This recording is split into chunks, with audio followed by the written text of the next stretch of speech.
That scar. 2 words. That's all it took to unravel 5 years of silence. Elena stood frozen on a rain-soaked Manhattan sidewalk, clutching a soggy business magazine like it might burst into flames. On the cover was Julian Thorne, the so-called king of tech, Forbes' richest under 40, wearing a tuxedo worth more than everything she'd ever owned combined. But Elena didn't see a king. She saw the jagged, white scar above his left eye. The same scar she'd cleaned with a wet towel in her cramped apartment 5 winters ago. The same scar belongs to the homeless stranger who wept on her kitchen floor and vanished before dawn, leaving nothing but a crumpled $5 bill. A businessman shoved past her, nearly knocking her into traffic. "Move it, lady! Some of us have real jobs." Elena didn't react. She couldn't. Because in exactly 18 minutes she was supposed to walk into that billionaire's building and beg for a job. This interview was the only thing standing between her mother's hospital bed and the street. She prayed he wouldn't recognize her. She prayed she was just another face in the crowd of people he'd forgotten on his way to the top. She had no idea that the moment she stepped through those glass doors, he would do something so public, so shocking, that it would bring his entire empire to its knees. Now, before I tell you what happened inside that tower, I need you to do something. If you believe that one act of kindness deserves to be remembered, if you think the universe keeps score, tap that like button. Let's prove that good hearts still win. And if you're new here, subscribe and hit the bell. Because this story will remind you why you never give up on people. Alright, let's go back to the rain, the magazine, and the moment she walked into the lion's den. The rain didn't just fall.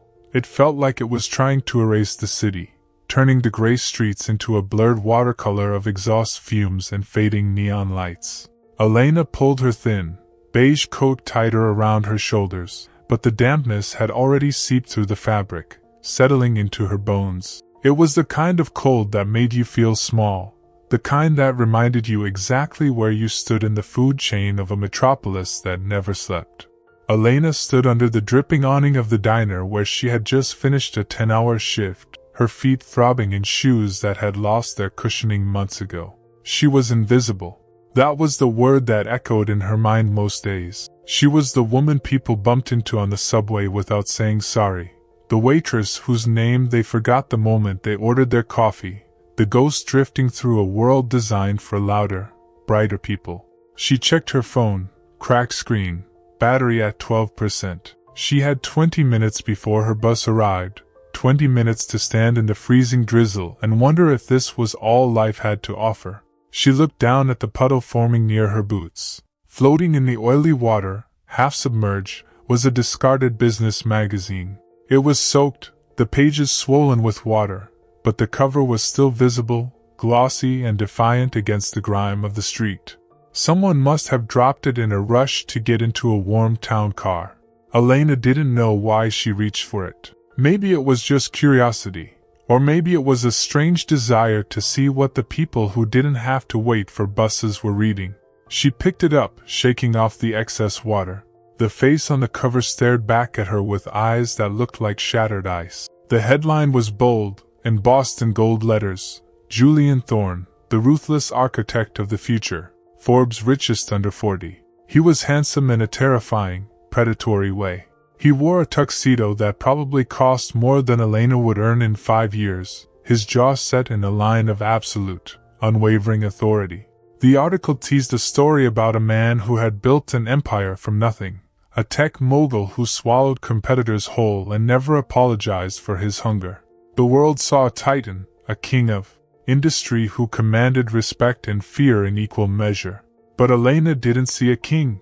Her breath hitched in her throat, transforming into a cloud of white mist in the freezing air. She froze, her thumb brushing over the man's left eyebrow on the glossy paper. There, barely visible under the airbrushing and the studio lights, was a scar. It was a thin, jagged white line, hooking slightly upward near the temple. The sounds of the city, the honking taxis, the distant sirens, the chatter of pedestrians, faded into a dull hum. Suddenly, she wasn't standing on a wet sidewalk in the financial district. She was back in her tiny, drafty apartment 5 years ago. She could smell the metallic scent of old radiators and the savory aroma of tomato soup. She could hear the wind howling like a wounded animal against the single-pane window. And she could see him.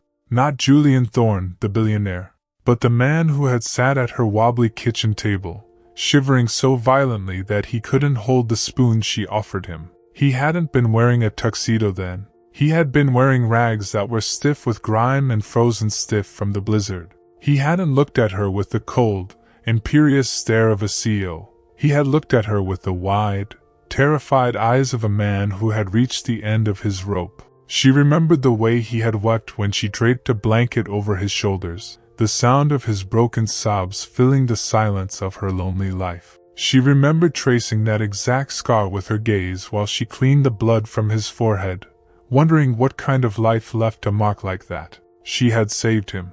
She had pulled him out of a snowbank when everyone else had walked past. She had given him her dinner, her warmth, and the only thing she had left to give, her dignity.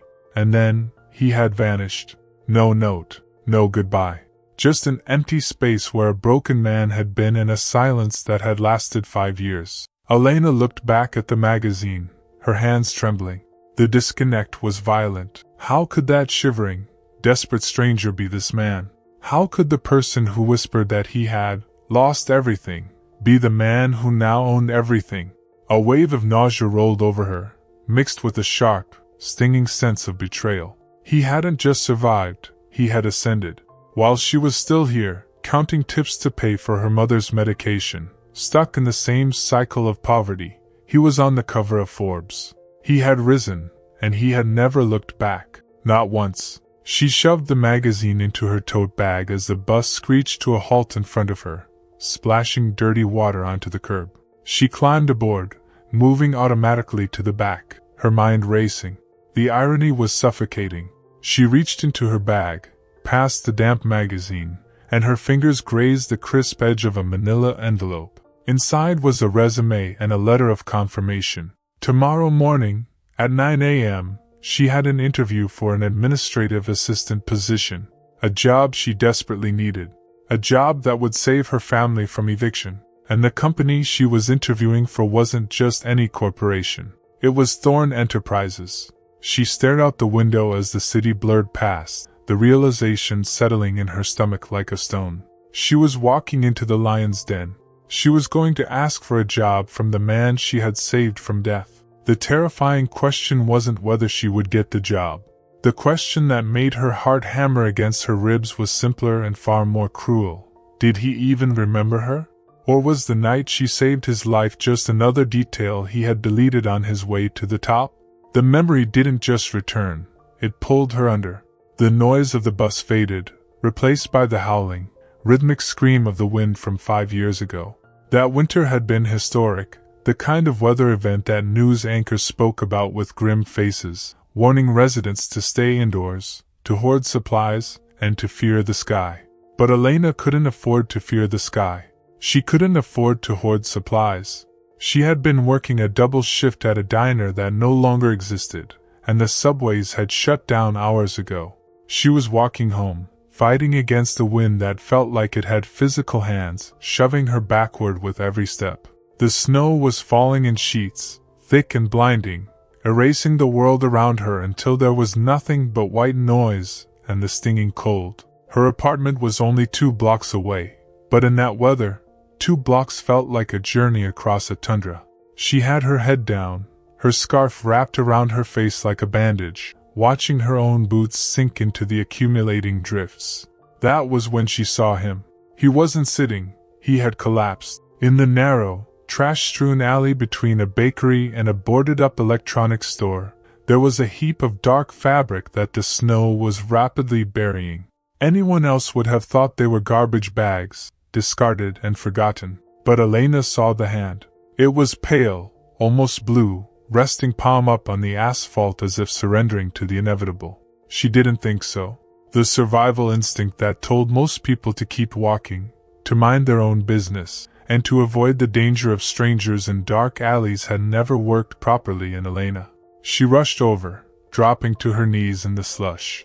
The man was unconscious, his breathing shallow and ragged, with a terrifying rattle in his chest. He was caked in grime, his clothes torn and insufficient for a chilly autumn evening, let alone a blizzard. His hair was matted, his face hidden beneath a rough, unkempt beard and layers of dirt. But when she touched his cheek, shaking him, the skin was ice cold. He was dying. It wasn't a metaphor. The city was freezing him out, extinguishing a life simply because it had nowhere else to go. "Hey!" she screamed over the wind, shaking him harder. "You have to get up! You can't sleep here!" He groaned, a sound of pure agony, but his eyes didn't open. He was heavy, dead weight, but adrenaline is a powerful thing. Elena was small, but she had spent her life carrying burdens. She hauled him up, draping his arm over her shoulder, her boots slipping on the ice. He stumbled, half-conscious, his legs dragging like lead. Step by agonizing step, she guided him out of the alley and toward the crumbling brick building she called home. The walk up the 3 flights of stairs to her apartment was a nightmare of physical exertion, her muscles screaming, her lungs burning from the cold air. When she finally kicked her door shut, sealing out the wailing wind, the silence of the apartment felt like a miracle. It wasn't much: a studio with peeling yellow wallpaper, a radiator that clanked and hissed like a dying engine, and furniture she had salvaged from curbsides, but it was warm. It was safe. She guided him to her small, sagging sofa and let him collapse. For a moment, she just stood there, catching her breath, staring at the stranger dripping dirty water onto her rug. He was shivering so violently that his teeth chattered with a sound that filled the room.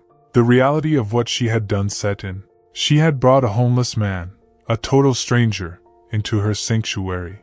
But as she looked at him, huddled and broken, fear didn't come.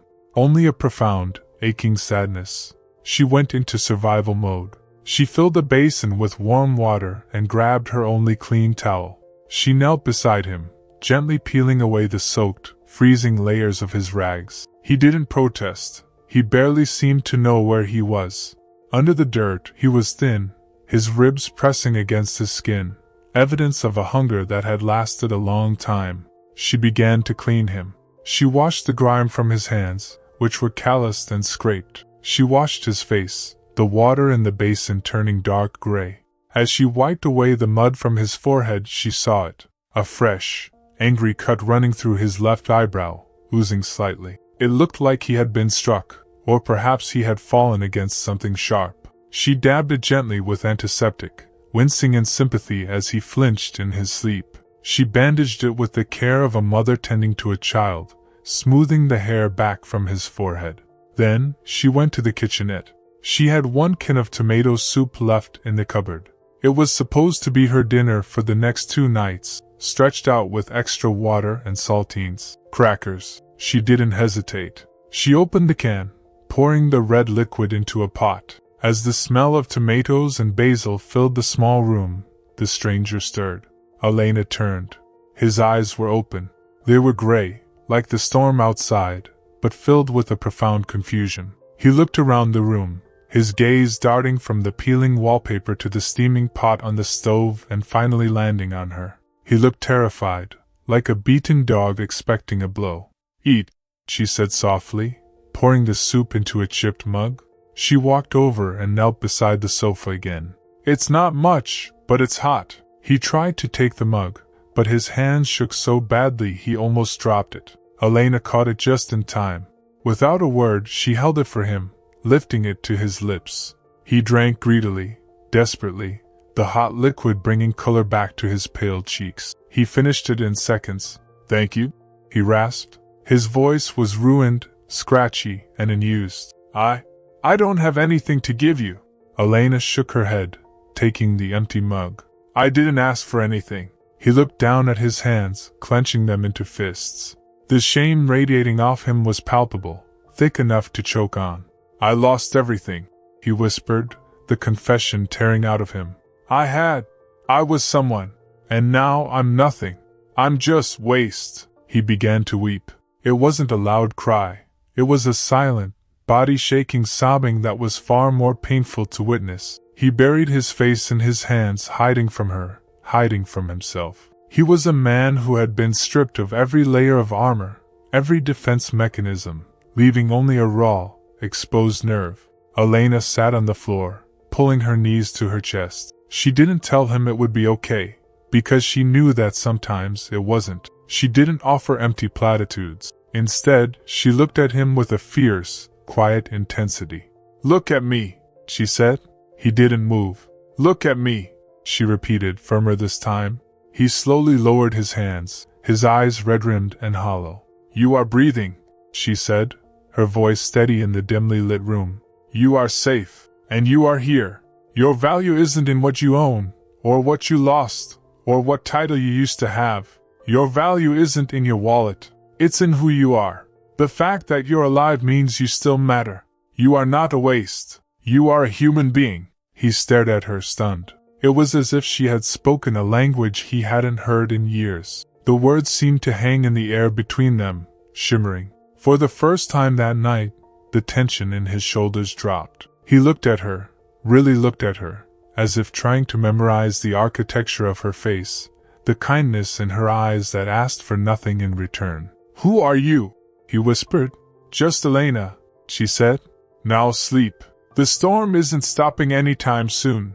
She gave him her blanket, the thick wool one she usually hoarded for herself, and she curled up in the armchair across the room, wrapping herself in her coat. She watched him for a while, watching the rise and fall of his chest, until the exhaustion of the day pulled her into a dreamless sleep. When she woke up, the light filtering through the window was blindingly bright. The storm had broken. The sky was a piercing, innocent blue, the world covered in a blanket of pristine white snow. Elena sat up, stretching her stiff neck. "Hey, looks like the sun is..." She stopped. The sofa was empty. The blanket was folded perfectly, resting in a neat square on the cushion. The mug had been washed and set on the small table. He was gone. The apartment felt emptier than it ever had before, a strange vacuum left in his wake. She walked over to the table. Sitting on top of the folded blanket was a single, crumpled bill. $5. Elena stared at it, her throat tightening. She knew, with an intuitive certainty, that this $5 wasn't just spare change. It was everything he had. He had emptied his pockets. He had given her his entire net worth, every cent to his name, in exchange for a can of soup and a night of safety. She picked up the bill, smoothing out the wrinkles. She rushed to the window, looking down at the snow-covered street 3 stories below. People were beginning to emerge, digging out their cars, and walking their dogs. But the man with the gray eyes and the scar on his brow was nowhere to be seen. He had vanished into the city that had almost killed him, leaving behind nothing but a $5 bill and the echo of his weeping. Elena held the money to her chest, a sudden, sharp tear slipping down her cheek. She didn't know his name. She didn't know his story, and she was certain she would never see him again. It was just one night, a blip in the timeline of her life. But as she stood in the sunlight, she felt a strange, heavy ache in her heart, the kind that comes from touching a soul and losing it in the same breath. But Elena thought that was the end of the story. She was wrong. What awaited her inside the glass tower the next morning wasn't just a job interview. It was a trap set by fate itself. And the man waiting for her? He wasn't the friend she remembered anymore. 5 years later, Elena stood before a cathedral of glass and steel that pierced the sky. Thorne Enterprises. The building didn't look like a workplace. It looked like a fortress built to keep the world out. The morning sun reflected off the mirrored windows with a glare so intense it forced her to squint, as if the building itself was rejecting her gaze. She clutched her worn leather bag, the strap held together by a safety pin hidden under her collar, and took a deep breath. The air here in the financial district smelled different than in her neighborhood. It smelled of expensive cologne, ozone, and cold ambition. Stepping through the revolving doors was like crossing a threshold into another dimension. The lobby was vast, a cavern of white marble and polished chrome. It was impeccably clean, terrifyingly silent, and freezing. The temperature was controlled to a precise, sterile chill that kept everyone moving, everyone alert. It was the complete opposite of Elena's tiny, cluttered apartment. Her home had peeling wallpaper and the smell of old books. This place was emptiness and the scent of nothingness. There was no warmth here, no humanity, just the echo of heels clicking on stone and the hum of invisible power. Elena approached the reception desk, feeling painfully conscious of her attire. She wore her best suit, a charcoal gray ensemble she had bought from a thrift store 3 years ago. It was clean and pressed, but the fabric was thinning at the elbows, and the cut was outdated. Her shoes, black pumps scuffed at the toes, had been polished with a sharper marker that morning to hide the wear. In a room full of people wearing tailored Italian wool and designer leather, she felt like a child playing dress-up in her mother's old clothes. Name? The receptionist didn't look up, her fingers flying across a keyboard that made no sound. Elena Vance, she said, her voice sounding small in the vast space. I'm here for the administrative assistant interview. Take a seat. Someone will come for you. Elena sat on a bench that looked more like a piece of abstract art than furniture. It was hard, cold, and uncomfortable. She waited. 10 minutes turned into 30. She watched the employees glide past, sleek and unified in their perfection. They didn't speak to each other.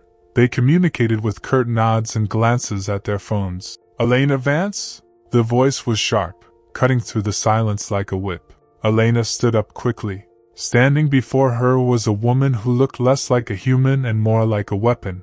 She was tall, impeccably groomed, with hair so blonde it looked like spun gold and lips painted a severe crimson. She wore a white suit that fit her like a second skin, and her eyes swept over Elena with a mixture of boredom and disdain.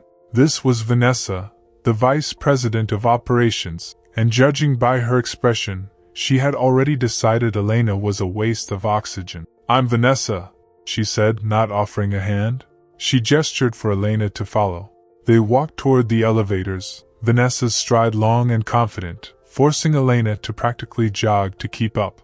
I must say, Vanessa drawled, her voice dripping with faux sweetness as the elevator doors slid shut, sealing them in a mirrored box. I was surprised when HR sent your resume up. We usually look for a certain polish at Thorne Enterprises. Her eyes dropped pointedly to Elena's shoes, lingering on the scuff mark the sharpa hadn't quite covered. But I suppose charity is good for the company image. Elena felt her cheeks burn. I'm a hard worker, she said, trying to keep her voice steady. I learn fast. Vanessa let out a short, cruel laugh. We'll see. The CEO is particular. He doesn't tolerate mediocrity. And frankly, darling, your suit screams mediocrity. The elevator dinged, saving Elena from having to respond. Vanessa led her into a small, sterile conference room, tossed a stack of paperwork onto the table, and began the interview. It was brutal.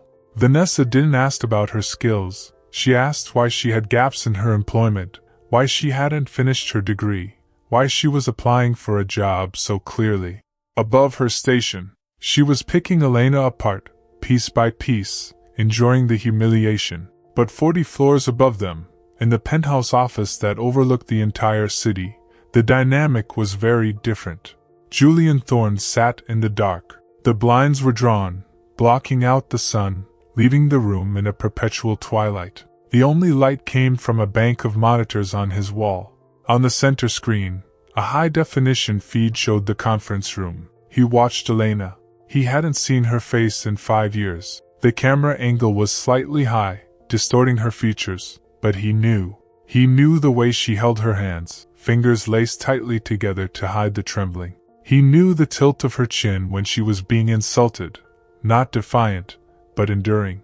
He had seen that same expression when she pulled him out of the snow. His heart hammered against his ribs, a sensation he hadn't felt since the blizzard. When he saw the name, Elena Vance, on the interview list, he had thought it was a coincidence, a common name, a ghost from a past he had buried under billions of dollars. But now, seeing her there, sitting in a cheap suit in his glass tower, the reality hit him with the force of a physical blow. She was here. He watched Vanessa sneer at her, his hand clenched into a fist on his mahogany desk, knuckles turning white. He wanted to storm down there, fire Vanessa on the spot, and fall to his knees in front of Elena.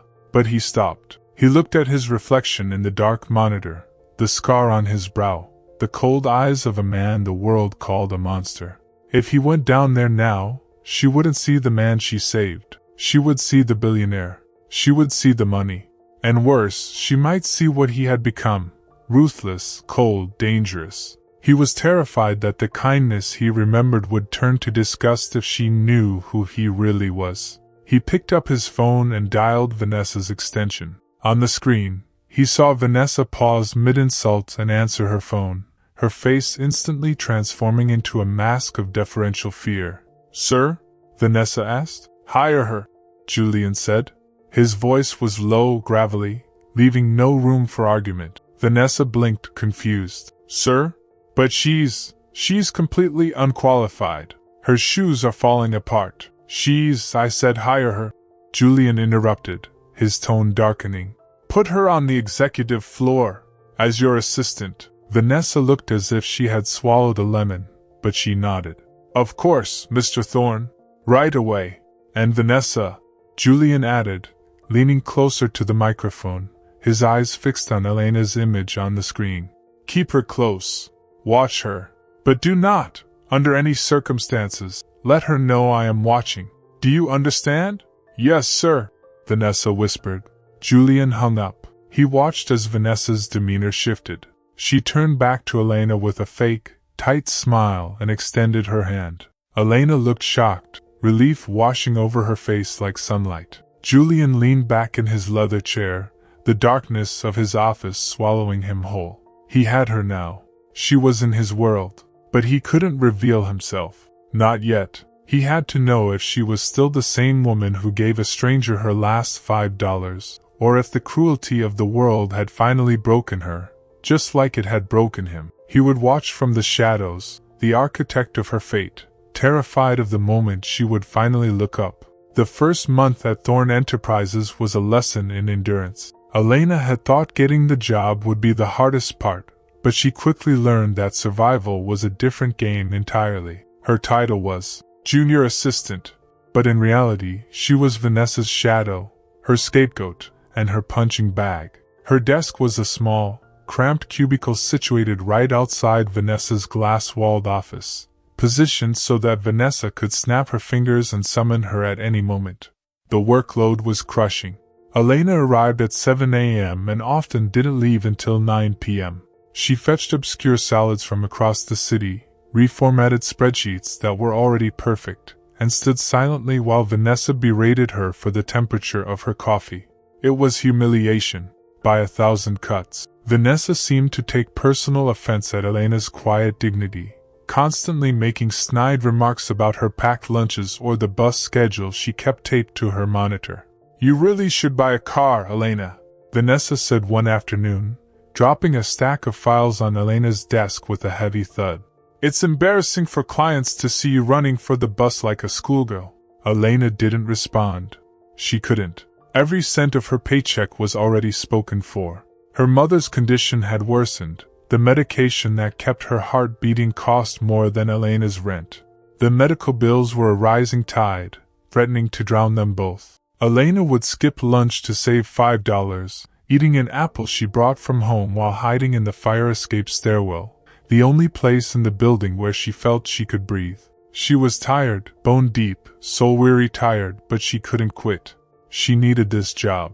She needed the insurance. So she swallowed her pride, day after day, and kept her head down. But she wasn't as invisible as she thought. Julian was watching. He saw everything. He read the logs of her hours. He saw the security footage of her eating alone in the stairwell. It made his chest ache with a fierce, protective anger, but he forced himself to wait. He needed to be close to her, to breathe the same air, to see if the spark he remembered was still there. He began to orchestrate accidental encounters. He knew her schedule better than she did. One rainy Tuesday, Elena was rushing into the elevator, her arms full of binders Vanessa had demanded it be archived in the basement. The doors were closing when a hand, large and manicured, shot out to stop them. The doors slid back open. Julian Thorne stepped inside. The air in the small metal box shifted instantly. He was imposing, radiating a quiet, terrifying power. He wore a navy suit that fit him perfectly, his dark hair styled back, and his face clean-shaven and sharp. He didn't look like a human being. He looked like a statue carved from marble and wealth. Elena froze, clutching the binders to her chest like a shield. She pressed herself against the wall, trying to make herself as small as possible. This was the CEO. The man on the magazine cover.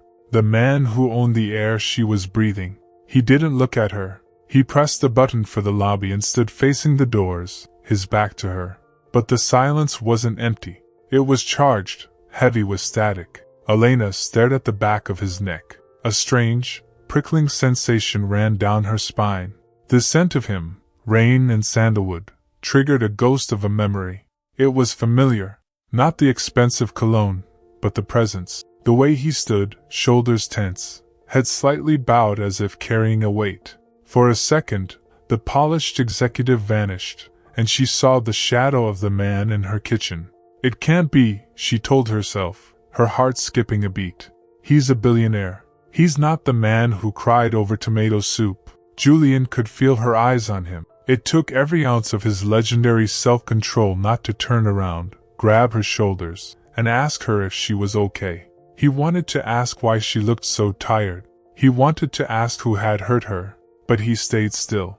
As the elevator reached the lobby, the doors opened. Julian stepped out, but as he did, he reached into his pocket and accidentally pulled out his phone, letting a sleek, platinum money clip fall to the floor with a distinct clink. It was thick with cash, hundreds of dollars, folded neatly. He kept walking, not looking back. Elena's eyes widened. She looked at the money, then at the retreating back of the CEO. Her heart raced. That was more money than she made in a week. She could pocket it. He wouldn't notice. He was a billionaire.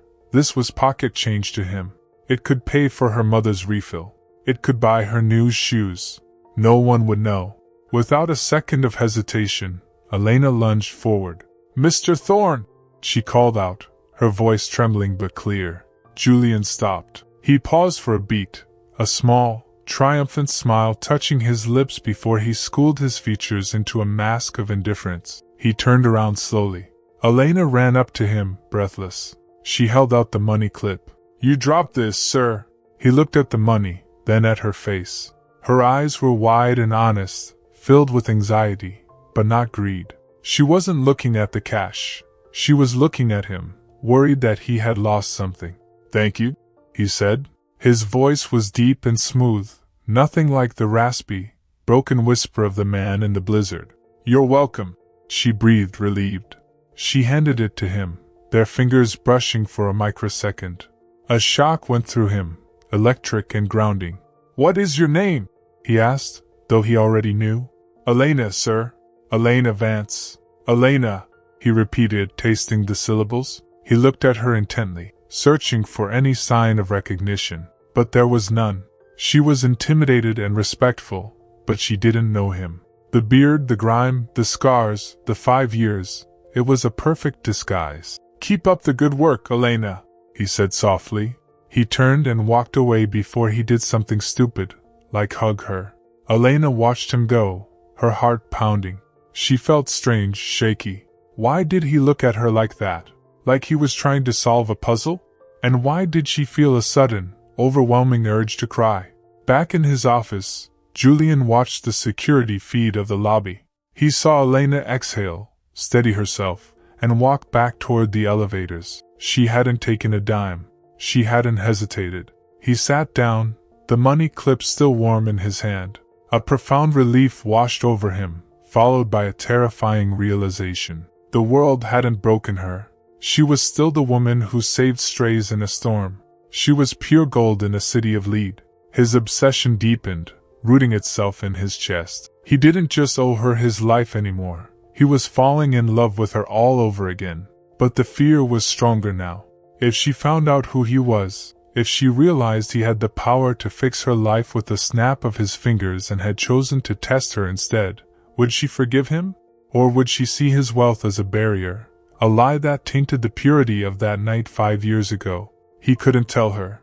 Not yet. He had to be sure she wanted him, the man, not the monster on the Forbes cover.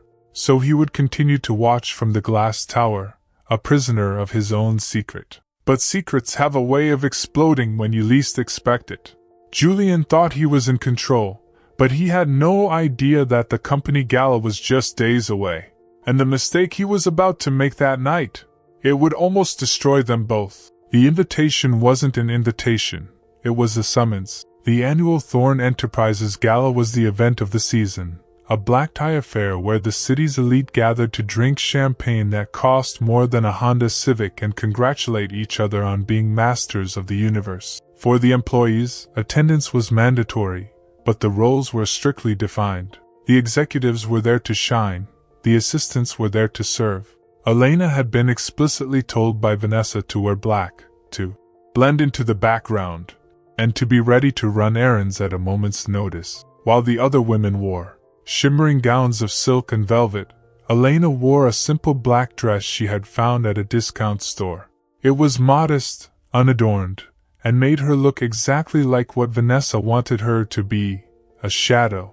The ballroom was breathtaking. Crystal chandeliers the size of small cars hung from the vaulted ceiling, casting a kaleidoscope of light over the crowd.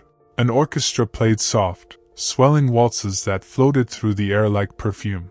Waiters moved through the throng with silver trays, offering caviar and truffles. It was a scene of staggering beauty, but to Elena, it felt like a cage. She stood near a decorative pillar, holding Vanessa's clutch and an extra pair of shoes Vanessa might need later. She watched the dazzling display with a detached numbness. She didn't belong here. She was a spectator to a life she could never touch. "Elena!" Vanessa's voice cut through the music. She was standing in a circle of important-looking men, laughing a little too loudly, a glass of red wine in her hand. She beckoned Elena over with a sharp flick of her wrist. Elena approached, keeping her head down. "Yes, Miss Sterling? Hold this," Vanessa said, thrusting her wine glass at Elena so she could gesture with both hands while telling a story. "I was just telling Mr. Henderson about the acquisition." Elena took the glass carefully. She stood still, trying to be invisible, a human coaster. But Vanessa, caught up in her own performance, threw her arms wide to emphasize a point. Her elbow knocked hard against Elena's arm. The glass slipped. Red wine splashed across the front of Vanessa's pristine white gown. The glass shattered on the marble floor with a sound that seemed to stop the orchestra. Silence rippled outward from them like a shockwave. Vanessa gasped, looking down at the dark stain blooming on her dress. Then, her eyes snapped up to Elena, filled with venomous, theatrical rage. "You clumsy idiot!" Vanessa shrieked, her voice echoing in the sudden quiet. "Look what you've done! This is couture! Do you have any idea how much this costs?" I'm so sorry," Elena stammered, horrified. "You hit my arm. I didn't mean to. Don't you dare blame me," Vanessa hissed, stepping closer, looming over her. "You are incompetent. You are useless. I bring you here, out of the goodness of my heart, and you ruin everything. Get out of my sight. Go clean up this mess before you embarrass me further."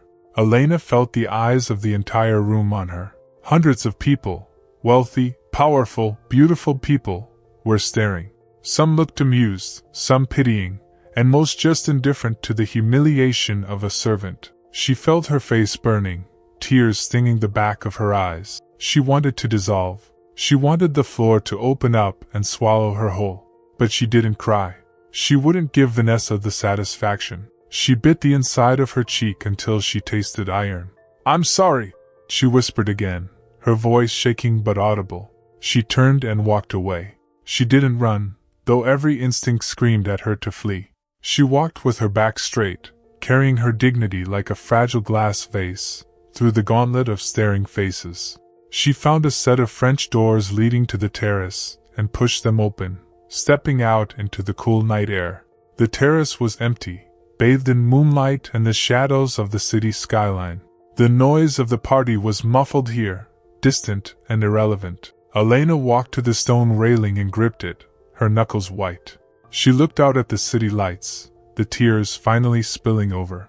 She let them fall, hot and fast, washing away the facade of strength she had held for so long. She was so tired of being small. She was so tired of being the person things happened to, instead of the person who made things happen. "The view is better from out here," a voice said. Elena jumped, hastily wiping her face. She hadn't heard the door open. She turned to see Julian Thorne standing in the shadows of the alcove. He wasn't looking at the city, he was looking at her. He had shed his tuxedo jacket, his white shirt unbuttoned at the collar, his tie undone. He looked less like a titan of industry and more like a man weary of the noise. "Mr. Thorne," Elena gasped, dipping her head. I shouldn't be here. I was just leaving. I'm sorry about the disturbance inside." He walked toward her slowly. He didn't stop until he was standing beside her at the railing. He didn't look angry. He didn't look like a boss about to reprimand an employee. He looked sad and intense. "Vanessa is a fool," Julian said quietly. "She spilled that wine herself. I saw it." Elena looked up at him, surprised. "You did? I see everything in this company, Elena," he said. He turned to face her fully, the moonlight catching the sharp angle of his jaw and the silver scar on his brow. Up close, without the barrier of a reception desk or a camera feed, the air between them changed. It grew heavy, charged with a strange, magnetic pull. Elena felt her breath catch. Why did he feel so familiar? It wasn't just his face. It was his energy. It was the way he stood, slightly hunched against the wind, as if bracing for a storm that only he could feel. "Why do you stay?" he asked. "Why do you let her treat you like that?" "I need the job," Elena said honestly. "My mother is sick. I don't have a choice." Julian's eyes darkened with pain. "You always have a choice," he murmured, almost to himself. "But you choose to endure. You choose to be kind, even when the world is cruel." Elena frowned, confused. "Sir?" He took a step closer. He was breaking every rule of corporate protocol, invading her personal space, but she didn't back away. She felt rooted to the spot, mesmerized by the intensity in his gray eyes. "5 years is a long time," Julian said, his voice dropping to a whisper that the wind almost stole. "But some things don't change. You still wear your heart on your sleeve, and you still try to save people who don't deserve it." Elena's heart began to pound a frantic rhythm against her ribs. The world seemed to tilt on its axis. What did he just say? Julian reached out, his hand hovering near her face, trembling slightly. He looked terrified. "Do you still like tomato soup on rainy nights?" he asked. The words hit her like a physical blow. Time stopped. The gala, the music, the city lights, it all vanished. Elena stared at him. Her eyes traced the line of his jaw, the shape of his nose, and finally landed on the scar above his eye. The scar she had cleaned. The scar she had bandaged while the wind howled outside her window. The image of the homeless man superimposed itself over the billionaire standing before her. The beard was gone, the dirt was washed away, the rags were replaced by silk, but the eyes were the same. They were the eyes of the man who had wept in her kitchen. She gasped, her hand flying to her mouth. The realization was a lightning bolt, illuminating the dark corners of her memory. "It's you," she whispered, her voice barely a breath. "Oh my God! It's you!" Julian didn't look away. He nodded slowly, a look of profound vulnerability on his face. He was the richest man in the city, but at that moment, he was just a man asking for forgiveness. "Hello, Elena," he said softly. They stood there in the silence, two ghosts who had finally found each other again, while the world carried on oblivious inside the glass tower. The secret was out, and now, the real storm was about to begin. The recognition didn't bring relief. It brought a sudden, crushing wave of vertigo. Elena took a step back, her heels clicking sharply on the stone terrace, putting distance between them. The man she had worried about, prayed for, and mourned in her own quiet way was standing in front of her. But he wasn't dead in a ditch. He wasn't freezing in another alley. He was Julian Thorne.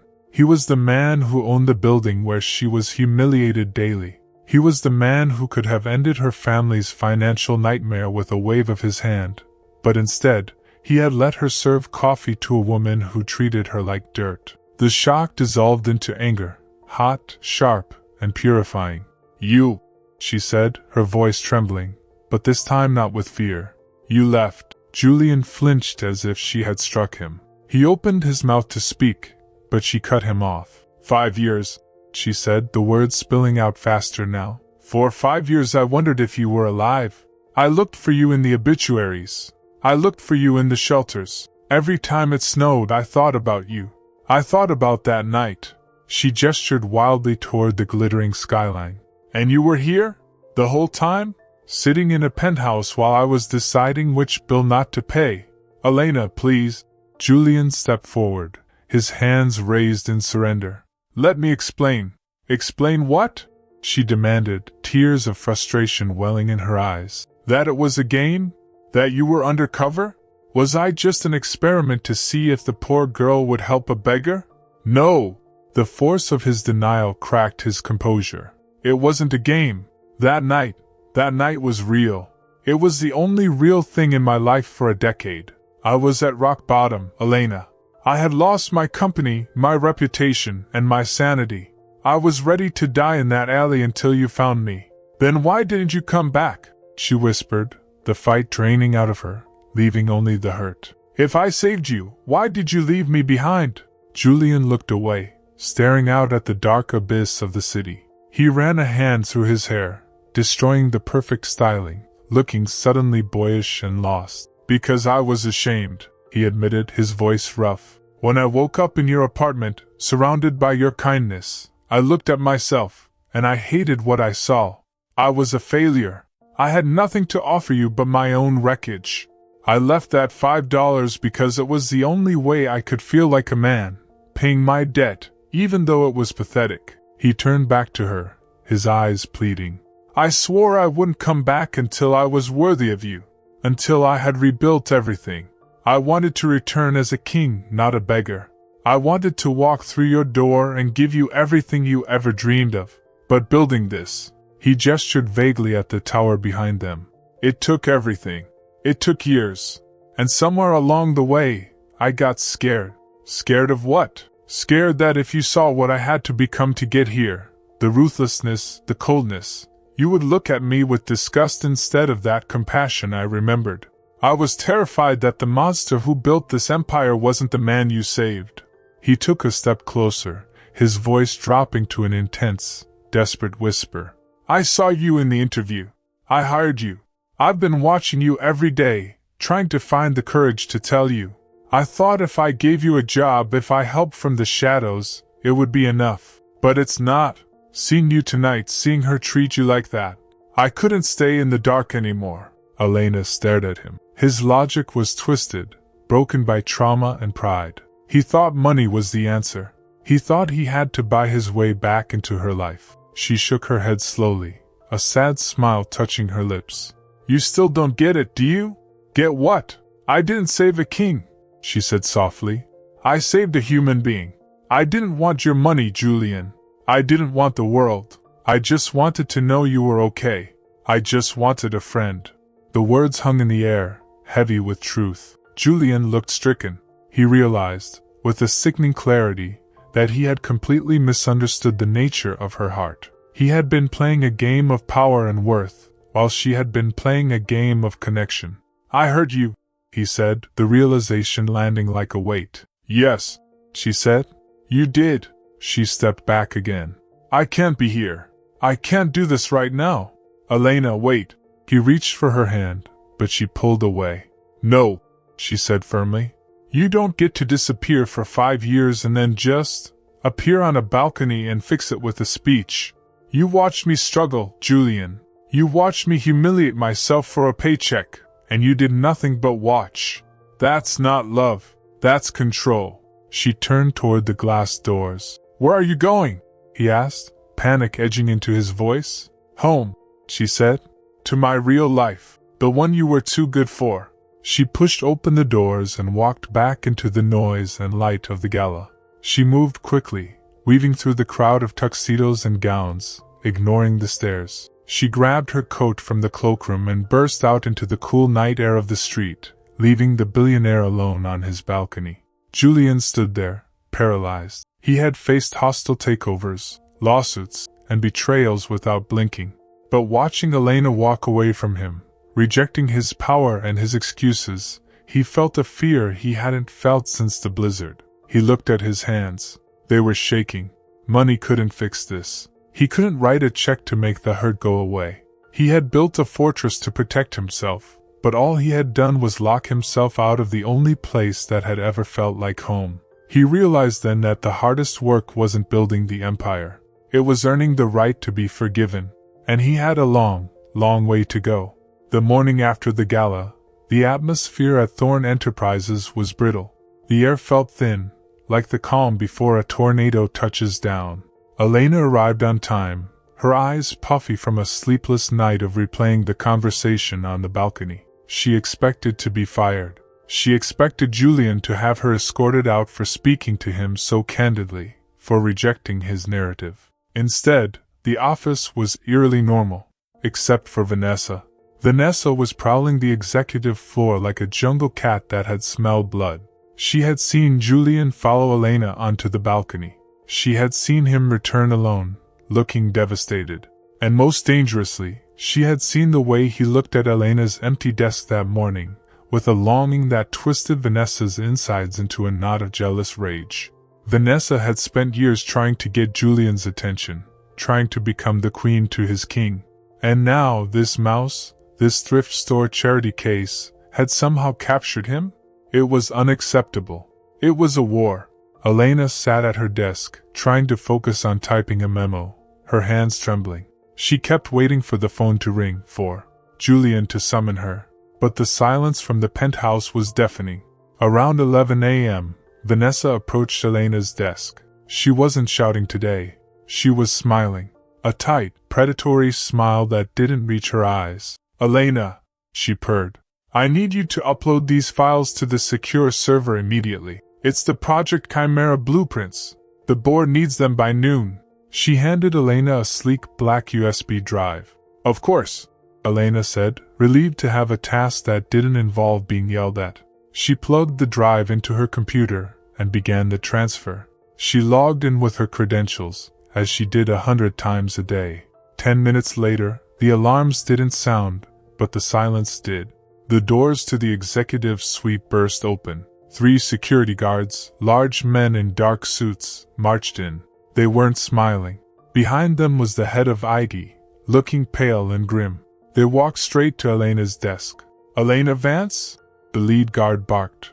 Elena stood up, her chair scraping loudly against the floor. "Yes? Step away from the computer. You are to come with us immediately." "What? Why?" Panic flared in her chest. "I was just uploading the files Ms. Sterling gave me.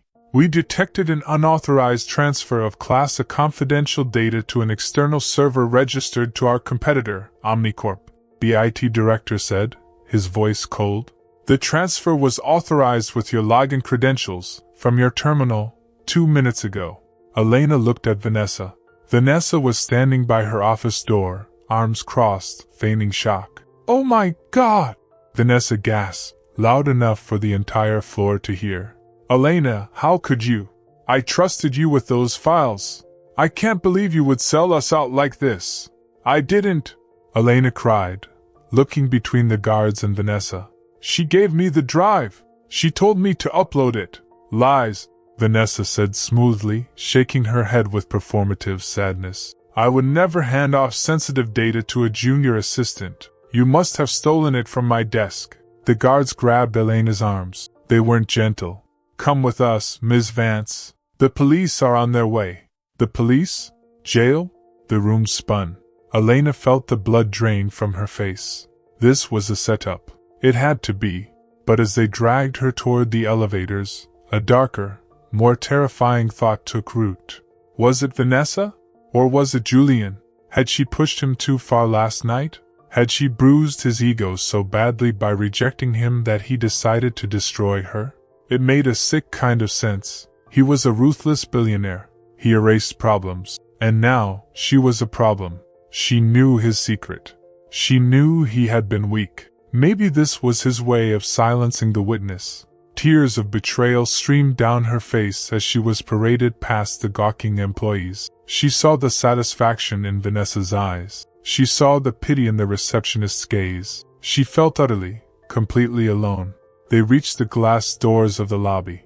The revolving door was spinning, showing the freedom of the street outside, but also the flashing lights of a police car pulling up to the curb. This was it. Her life was over. Her mother would be alone. It looked like the end. Security was dragging her out. Everyone thought she was a criminal. But then, a sound erupted that stopped the entire building cold. What the CEO did next would be talked about for years.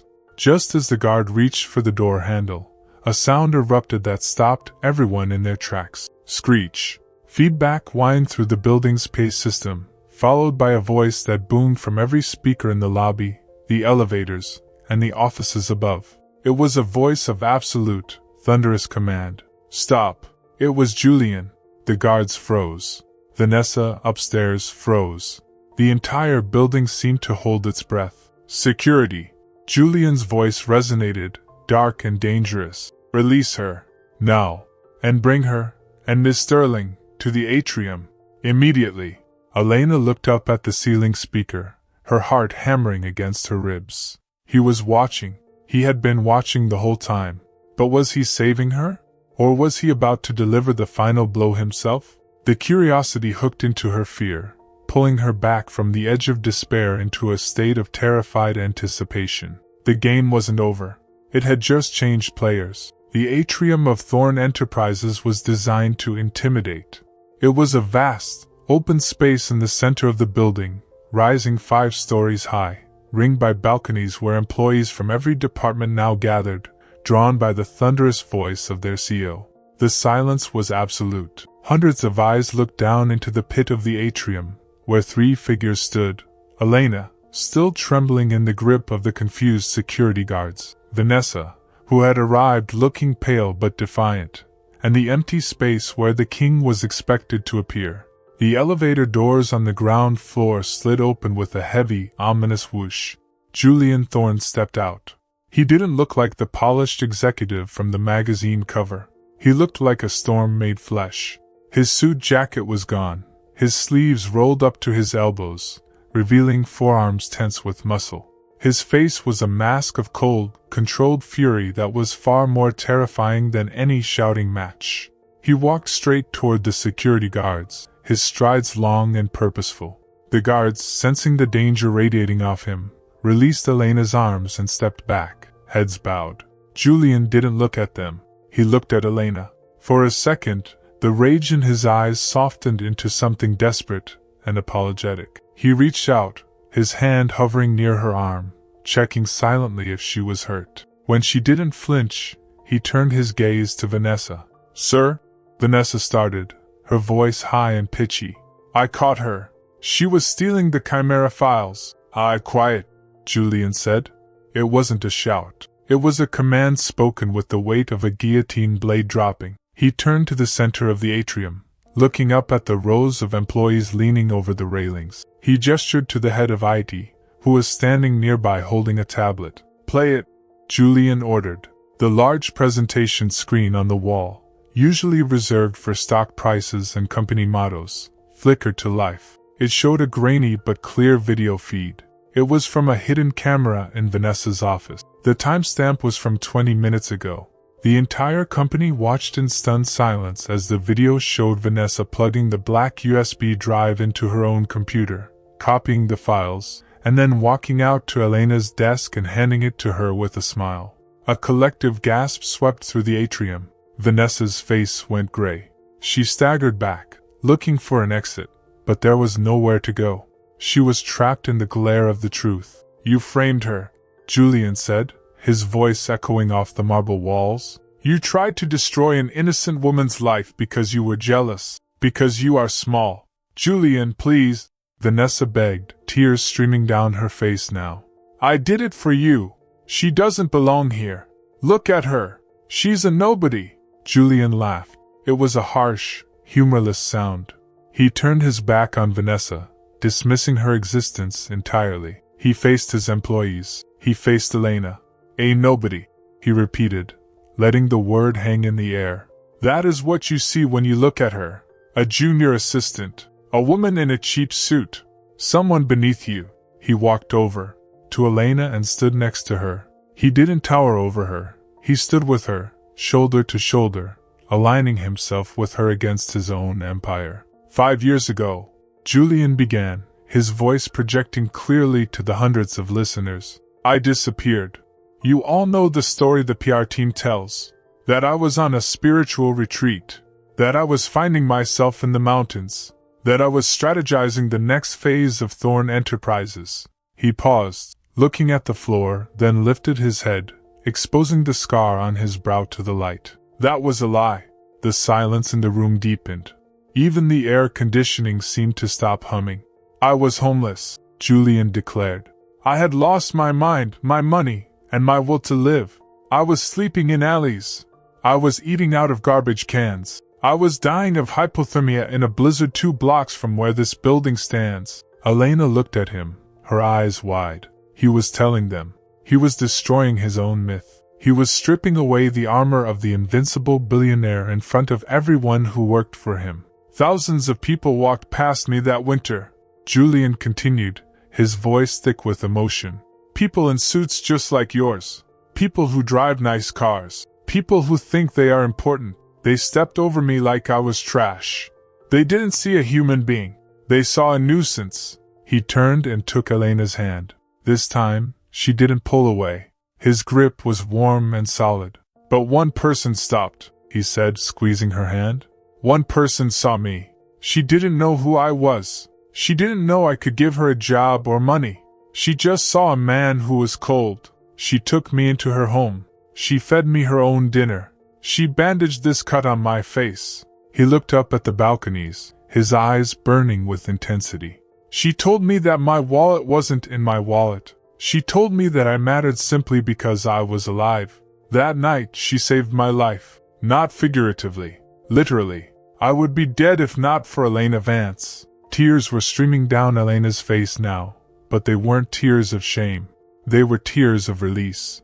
The secret burden she had carried, the memory of the man she couldn't save, was being rewritten. He was saved, and he was proud of it. Vanessa said she doesn't belong here, Julian said, his voice rising, fierce and protective. You're right. She doesn't belong here. She is better than here. She is better than all of us. He turned to Vanessa, his expression hardening into stone. You are fired, Vanessa. Get out of my building. If I see you near her again, I will ruin you. Vanessa fled, the sound of her heels retreating in disgrace the only noise in the room. Julian turned back to the crowd. Let this be clear to every single person in this company. Elena Vance is not an assistant. She is the reason this company exists. Without her, there is no Julian Thorne. There is no Thorne Enterprises.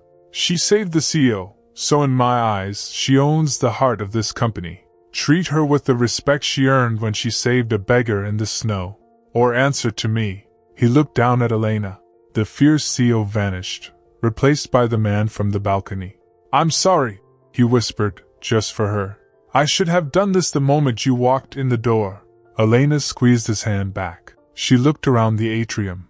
The faces looking down at her weren't mocking anymore. They were awestruck. The contrast was complete. The woman who had been dragged toward the door as a criminal was now standing in the center of the room, holding the hand of the king, elevated higher than any executive. She wasn't invisible anymore. She was the most important person in the room. And for the first time in 5 years, the cold glass tower felt warm. The ride in the elevator up to the penthouse was silent, but the silence had changed texture. It wasn't the jagged, tense silence of the balcony, nor the terrified silence of the atrium. It was heavy, warm, and exhausted, the kind of quiet that follows a hurricane. Elena leaned against the mirrored wall, her adrenaline crashing, leaving her limbs feeling like lead. Julian stood close to her, not touching her, but his presence was a shield, blocking out the rest of the world. When the doors opened, Elena expected opulence. She expected white marble floors, gold statues, and art that cost more than her lifetime earnings. What she saw made her stop in the doorway, her breath hitching in her throat. The penthouse was vast, yes, with floor-to-ceiling windows that offered a panoramic view of the city he had conquered. But one corner of the massive living space was different. It was jarringly, beautifully out of place. Arranged near the fireplace was a set of furniture that looked identical to the ones in her old apartment. A sagging beige sofa with a crochet blanket draped over the back. A small, scratched wooden table. A lamp with a slightly crooked shade. It wasn't the actual furniture that had likely ended up in a landfill years ago, but it was a meticulous recreation. It was a shrine to the only night he had felt safe. "Why?" she whispered, stepping into the room. Julian walked over to the small table. He picked up a simple black frame that was sitting there, face down. "Because I was afraid I would forget," he said quietly. "I was afraid that if I lived in this glass box too long, I would forget what kindness felt like. So I built a reminder." He handed her the frame. Inside, pressed behind museum-quality glass, was a crumpled, worn $5 bill. The edges were soft, and the green ink faded. It was the bill he had left on her table. The bill she had refused to spend, keeping it in a drawer until she lost the apartment, and it got lost in the move. Or so she thought. "You came back for it?" she asked, looking up at him, her eyes wide. "I went back the next day," Julian admitted. "I watched you leave for work. I broke back in. I took the money back because I realized it was an insult. Leaving you $5 was pathetic. I took it as a promise to myself. I swore I wouldn't spend it until I could give you what it really represented. Everything." He gestured for her to sit on the replica sofa. It was softer than the one she remembered. He sat next to her, leaving a respectful distance between them. He looked at his hands, struggling to find the words that would bridge the gap of 5 years. "I paid your mother's medical bills this morning," he said abruptly. Elena stiffened. "Julian, I told you, it's not charity," he interrupted, turning to face her with intense seriousness. "And it's not a gift, it's a debt. I had my accountants calculate the interest on saving a CEO's life. Turns out, the going rate is high." A small, tentative smile touched his lips, hoping she would understand. "It's back pay, Elena. You worked for me long before you walked into this building. You worked to keep me alive." Elena looked at him. She saw the fear in his eyes, the fear that she would reject him again, that his money would once again be a wall between them. But she also saw the sincerity. He wasn't trying to buy her. He was trying to balance the scales so they could stand on equal ground. "Okay," she whispered. "Thank you." The tension in Julian's shoulders collapsed. He let out a long breath. "Thank you." They sat in the quiet for a long time, watching the city lights twinkle below them like distant stars. The anger from the balcony had evaporated, replaced by a deep, aching curiosity. "So," she said softly, "the scar. How did you really get it?" "A fight over a pair of boots," he said without hesitation. 2 days before you found me. I lost. "And the company? How did you get it back?" "I started coding in the public library. I wrote a program that predicts market trends. I sold it for enough to buy a suit. Then I walked into a meeting and bluffed my way into a seed round. I built it brick by brick, fueled by the memory of a woman who told me I was worth something." He turned to her, his gaze shifting from her eyes to her mouth, then back up. The romantic tension that had been simmering beneath the surface began to rise, warm and inevitable. It wasn't the fiery passion of a movie. It was the slow, steady burn of two souls recognizing their match. "I don't want to be your boss, Elena," he said, his voice dropping to a husky register. "And I don't want to be the tragic figure you saved. I want to be the man who takes you to dinner. I want to be the man who asks you how your day was. I want to start over, from scratch. No secrets. No masks." He reached out and tucked a strand of hair behind her ear. His fingers lingered on her cheek, his skin warm against hers. Elena leaned into his touch, her eyes fluttering shut. It felt safe. It felt like coming home after a long, cold walk. "I'm not easy to date," she warned, a playful smile tugging at her lips. "I work a lot, and I have very high standards for tomato soup." Julian chuckled, a rich, genuine sound that rumbled in his chest. "I'm a quick learner, and I have access to the best chefs in the city. But," he paused, his thumb tracing her jawline, "I think tonight I should cook for you. Just soup, nothing fancy. Just us." "I'd like that," she whispered. He leaned in, his forehead resting against hers. They haven't kissed yet. They just breathed each other in, savoring the intimacy of the moment. The billionaire and the waitress, sitting on a fake sofa in a penthouse, finding wealth that had nothing to do with the Forbes list. The storm was over. The silence was perfect, and for the first time in 5 years, either of them was alone. 6 months is a short time in the grand scheme of a life, but it is long enough to rebuild the world. The morning sun streamed through the open windows of the newly renovated Vance Thorne Foundation, a stark contrast to the sterile, hermetically sealed air of the Thorne Enterprises tower. Here, the windows were open, letting in the sounds of the city and the smell of fresh coffee. The office didn't feel like a corporate headquarters, it felt like a community center. The walls were painted a warm, soft cream, covered in photos of the people they had helped, families placed in housing, veterans getting job training, and the homeless finding their way back to dignity. Elena sat at a large oak desk, but she wasn't fetching coffee or filing paperwork for someone else. She was signing a grant approval for a new shelter in the district where she used to live. She looked different. The tension that had lived in her shoulders for 5 years was gone, replaced by a relaxed, quiet confidence. She wasn't wearing the thrift store gray suit anymore. She wore a tailored dress of deep emerald green, a color that made her look vibrant and alive. Her hair was loose, no longer pulled back into a severe bun to make herself look invisible. She wasn't invisible anymore. She was the director of operations for the city's most aggressive philanthropic initiative, a project funded entirely by Julian's private fortune but steered entirely by her compass. There was a knock on the doorframe. Elena didn't jump. She didn't flinch. She smiled and looked up. Julian stood there. The change in him was just as profound, though more subtle. He still wore the expensive suits, but the armor was gone. The hard, predatory edge in his eyes had softened into something warmer, something human. He held a coffee cup in one hand and a glossy magazine in the other. "You're working through lunch again," he said, walking into the room. His voice was light, lacking the heavy burden of command it used to carry. "I'm finishing the approval for the soup kitchen renovation," Elena replied, leaning back in her chair. "It's important, I know," Julian said. He set the coffee down on her desk, exactly the way she liked it, and then placed the magazine next to it. "But this just arrived. I thought you should see it before it hits the newsstands tomorrow." Elena looked down. It was Forbes. Her breath caught in her throat, a reflex from a memory 6 months old. She remembered standing in the rain, shivering, looking at a discarded copy of this magazine in a dirty puddle, feeling like the universe was mocking her.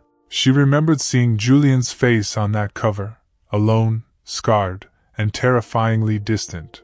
But this cover was different. The headline was bold, printed in silver ink, "The Billionaire and the Heart of the Empire." And the photo, it wasn't a studio portrait of a brooding tycoon. It was a candid shot, taken during the groundbreaking of their first housing project. Julian was laughing, his head thrown back, looking younger than he had in a decade. And standing next to him, her hand resting comfortably on his arm, was Elena. She was smiling, looking directly at the camera with a strength that radiated off the page. They weren't positioned as master and servant, or even CEO and assistant. They were standing as equals, 2 pillars supporting the same structure. "They wanted to caption it the Cinderella story," Julian said, leaning against the edge of her desk, his eyes twinkling.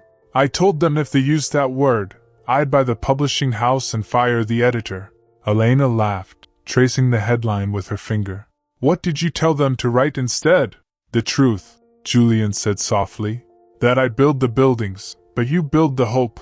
Without you, I'm just a man with a lot of money and nowhere to go." Elena looked up at him, her heart swelling. The validation wasn't in the magazine. She didn't care about the fame. The validation was in the fact that he was proud to stand beside her. He wasn't hiding her in the shadows of a balcony anymore. He was showing the world exactly who saved him. "It's perfect," she whispered. "Ready to go?" he asked, extending his hand. "We have that dinner with the board of directors. They're terrified of you, by the way. The rumor is that you're the only person who can tell me no and survive." Someone has to keep you in line, she teased, taking his hand. They walked out of the office together, not as boss and employee, but as partners. They took the elevator down, bypassing the garage. Julian had stopped taking the town car everywhere. He likes to walk now. He liked to be in the city, to see the people, and to remember where he came from. They stepped out onto the sidewalk, and as if on cue, the sky opened up. It was raining. Not a drizzle, but a steady, rhythmic downpour that turned the city streets into slick, reflecting mirrors. The pedestrians around them groaned, popping open umbrellas or running for cover. 6 months ago, this rain would have been a disaster for Elena. It would have meant wet shoes, a cold bus ride, and the bone-deep ache of poverty. It would have been a reminder of her vulnerability. But today, Julian simply pressed a button on the handle of a large, sturdy black umbrella. It bloomed open above them, a wide canopy of protection. He didn't just hold it over himself. He pulled her close, wrapping his arm around her waist, ensuring she was completely dry. The air smelled of rain and pavement, that specific city scent that used to smell like loneliness. Now, it smelled like a beginning. "Do you remember?" Julian asked, his voice low as they walked down the street, their footsteps synchronizing on the wet concrete. "Remember what?" Elena asked, looking up at him. "The blizzard," he said. "The cold, the silence. I remember," she said. "I remember a man who thought he was a waste, and I remember a woman who gave him her dinner." Julian countered, squeezing her waist gently. "I kept that $5 bill, you know. It's still on the mantel." "I know," she smiled. "I see it every morning." They walked in silence for a moment, the sound of the rain drumming against the umbrella creating a private world just for them. "I never asked you," Julian said, stopping at the corner as the light changed. "Why did you do it? That night? You had nothing. You were struggling. Why did you stop for me?" Elena looked out at the rain, watching the cars blur past. She thought about the cruelty of the world, the way it tried to grind people down, the way it tried to separate the winners from the losers. "Because," she said, turning to look him in the eye, "I knew that if I walked past you, I would lose the only thing I had left, which was my humanity," she said simply. "We aren't defined by what we have, Julian. We're defined by what we give when we have nothing." Julian looked at her with a look of pure, unadulterated adoration. He leaned down, ignoring the people rushing past them, and kissed her. It was a soft kiss, tasting of rain and promise. It was the kiss of a man who had been lost and found and a woman who had finally been seen. "I love you," he whispered against her lips. "I love you too," she said. "Now come on. I'm craving tomato soup." Julian laughed, a bright sound that carried down the street. "Tomato soup it is." They crossed the street, moving together under the shelter of the umbrella, two small figures against the backdrop of the massive city. The story of the billionaire and the secretary would be told in boardrooms and gossip columns for years. People would talk about the scandal, the romance, and the odds, but they would miss the point. The true story wasn't about the ascent from poverty to wealth. It wasn't about the glass tower or the magazine cover. The true story was about the quiet power of a single act of kindness. It was about the fact that even in the coldest winter, when the world feels like it has turned its back, a single lit window and a warm bowl of soup can change the course of history.